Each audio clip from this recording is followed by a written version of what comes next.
Marie Thibodeaux, 1801 to 1881, was a remarkable woman. She was kind, intelligent, headstrong, and never once told a lie. She was also a voodoo high priestess.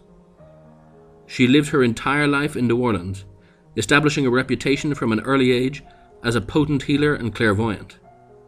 People traveled for miles simply to visit her apothecary, although many more sampled her legendary concoctions. By the 1870s, she had simultaneously become one of the most feared and revered figures in Louisiana. In 1881, a landowner named Jacob Parrish traveled to New Orleans from Baton Rouge.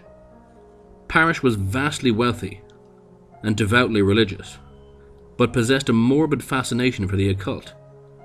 He had hired a platoon of ex-soldiers from the recently concluded Civil War, and with them, he marched down Bourbon Street and into Marie's store.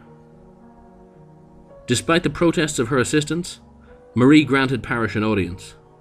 He had heard rumors that the great voodoo queen had discovered the secret to eternal life, and demanded that she yield it to him. Never flustered, Marie corrected him. She had indeed discovered a ritual that would grant immortality, but only for a set period of time, 50 years to be exact. Once performed, the subject would rise again after his natural death, having no need for food, air, or water, immune to disease and utterly impervious to bodily harm.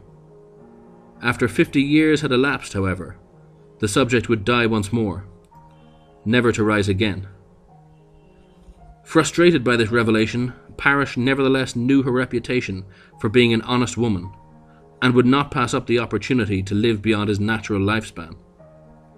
Marie agreed to conduct the ritual for him, as long as he vowed to leave New Orleans permanently once it had been concluded. Parrish agreed, and the ritual was performed. True to his word, Parrish returned to Baton Rouge later that day, but not before ordering his mercenaries to murder Marie and her assistants, and to burn her apothecary to the ground. Louisiana folk are renowned for their superstitions, which are many and varied. It was, however, unusual that dozens would later swear that they had seen disembodied shadows making their way en masse up to the Parrish mansion that night. The following morning, the 15 mercenaries were found with their necks snapped as though they had been twigs. Parrish himself was discovered in his bed, wide-eyed and apparently terror-stricken, his throat torn out with such ferocity that the state coroner was forced to conclude that a bear had somehow made its way into his locked second-floor bedroom. The hints of black magic were not lost on locals, however, who promptly buried all 16 bodies in Magnolia Cemetery the following day. Marie Thibodeaux was a remarkable woman. She never told a lie. But that is not to say that she never withheld the truth. What she had not disclosed was that resurrection would not take place until 72 hours after death.